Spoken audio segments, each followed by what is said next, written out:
हाँ भाई, पता है मुझे कि मैंने ऑलरेडी पीरियड्स पे एक वीडियो बना दिया है, बट वो पीरियड्स के बारे में है और इस वीडियो में होने वाली है स्टोरीज। तुम चाहे तो उसे भी देख सकते हो, लेकिन इस वीडियो के बाद। So welcome to second part of periods problem. इतनी खुश क्यों है बे? क्यों है इतनी खुश? हाँ, देखो पता ही नहीं है हमारी दहशत कितनी है। सॉरी, ये मेरा मूड स्विंग्स था, जस्ट इग्नोर इट, होता रहता है। हाँ, तो मेरी पहली स्टोरी है जब मुझे नया नया पीरियड्स आना चालू हुआ था। मतलब मुझे आया था ये 8th क्लास में और ये तब की ही बात है। और अगर तुमने मेरे पुराने वीडियोस देखे हैं तो तुम्हें पता होगा कि मैं है ना 8th क्लास में कोचिंग जाया करती थी। जब ये पीरियड्स स्टार्ट होते हैं ना आना, इनका कुछ फिक्स नहीं होता है, ये कभी भी आ सकते हैं या फिर कभी भी गायब भी हो सकते हैं। लाइक मेरी कुछ फ्रेंड्स है जिनके पीरियड्स आना स्टार्ट हुए और 3-3 महीने 4-4 महीने बाद आ रहे, या किसी का तो 1 साल बाद आ रहा है। और स्टार्टिंग में ये सब होना नॉर्मल है। अगर तुम डॉक्टर को भी बताओगे ना तो वो यही बोलेगा कि स्टार्टिंग में नॉर्मल है। हाँ, तो उस टाइम पर मैं कोचिंग में थी और हमारे सर हमको बढ़िया पढ़ा रहे थे। मैं अपनी बाजू वाली से बतिया रही थी और फिर अचानक मुझे कुछ कुछ महसूस होता है। आई डोंट नो, मुझे नहीं पता था यार, इस चीज में मैं बिल्कुल नहीं थी। मुझे लगा होगा कुछ। इन सब बातों को इग्नोर करके मैं बढ़िया आलकी पालकी मार के बैठ के क्वेश्चन सॉल्व कर रही थी। और फिर जब कॉपी चेक कराने का टाइम आया तो मैं बढ़िया उछलते कूदते सर के पास पहुंच गई। लो सर, चेक कर दो। थैंकफुली कि उस टाइम पे मेरे पीछे केवल मेरी फ्रेंड थी और कोई भी नहीं था। किसी ने भी नोटिस नहीं किया कि मेरे पीछे किसी ने होली खेली है। और फिर जब मैं पलट के अपनी सीट पर वापस गई, सर ने भी नहीं देखा क्योंकि वो दूसरे बंदे की कॉपी चेक कर रहे थे। भाई तेरे पीरियड्स आ गए। क्या?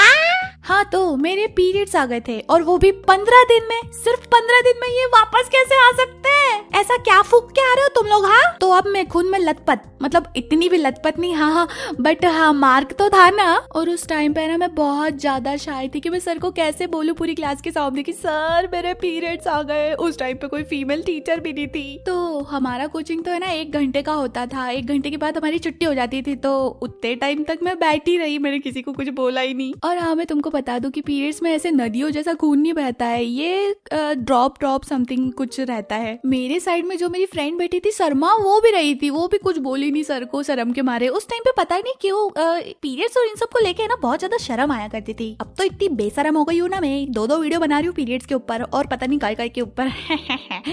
कलयुग है कलयुग। हाँ, तो छुट्टी का टाइम हुआ और अब मैं उठ के अपने घर कैसे जाऊँ इतने बड़े मार्क को लेके। तो मेरी फ्रेंड ने मुझे सजेस्ट किया कि जो अपन बैग टांगते हैं ना, उसके स्ट्रैप्स को तू ढीला कर ले। मतलब जो बैग के आगे जो स्ट्रैप्स होती है उसको तू है ना ढीला करके लंबा कर ले, तो बैग है ना पूरा तेरा बम को कवर कर लेगा और तेरा मार्क ढक जाएगा। मुझे तो ये आइडिया बड़ा अच्छा लगा और इट वर्कड यार, ढक गया मेरा बम। सब कुछ सेट था, बस जब तक हमको याद नहीं आया कि हम लोग सफेद कलर की चटाई पर बैठे थे। हाँ भाई, 8th क्लास में मैं गरीबों वाली कोचिंग में जाती थी। गरीबों वाली मतलब पढ़ाई तो अच्छी थी वहाँ पर, है ना, लेकिन है ना बेंचेस नहीं थी। जो व्हाइट कलर के प्लास्टिक के बोरे नहीं आते थे पहले, जिनको काट काट के चटाई बनाई जाती है, उसी चटाई पर हम बैठे थे। भाई पैसे बोल रही हूँ जैसे कि मैं बुढ़ी हो गई हूँ। हाँ, तो हमारे जमाने में ऐसी ही चटाइयाँ होती थी, समझे बच्चों। तो देखो उस चटाई पे है ना पड़ गया था रेड कलर का मार्क। और सोचो मैंने क्या किया होगा, उस मार्क को ऑफ कोर्स साफ किया होगा ना। नहीं, मैं बैग उठा के डायरेक्ट अपने घर चली गई। मैंने बोला जाए भाड़ में। पता नहीं उसके बाद वहाँ पर कौन आके बैठा होगा, तब तक तो वो सूख भी गया होगा।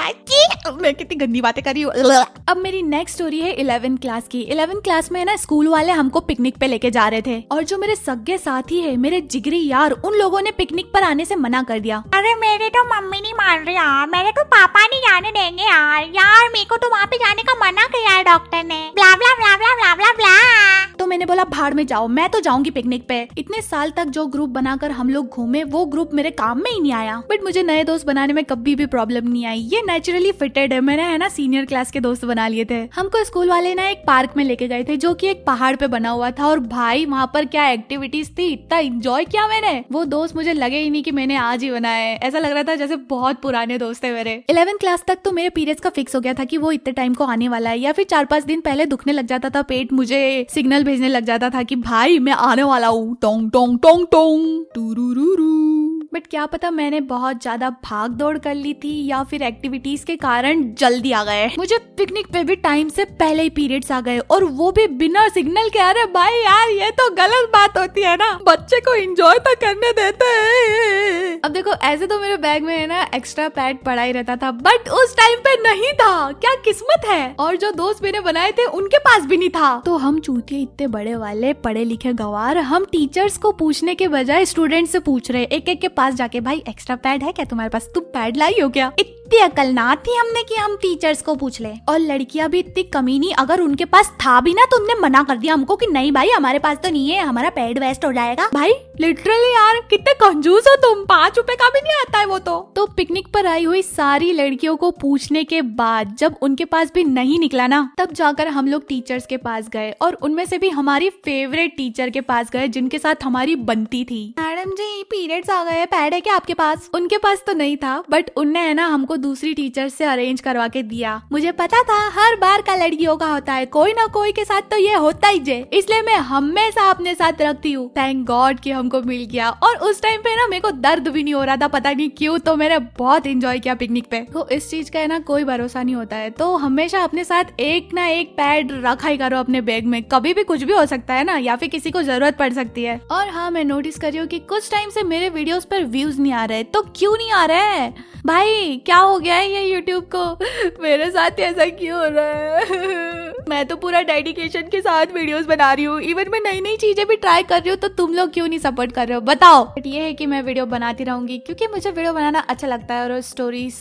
या फिर कुछ भी एक्सपेरिमेंट करते हुए करना यार मैं बोल गई हूँ, एक्सपेरिमेंट करना अच्छा लगता है। चलो ठीक है, बाय, मिलती हूँ मैं अपने अगले वीडियो में, बाय बाय।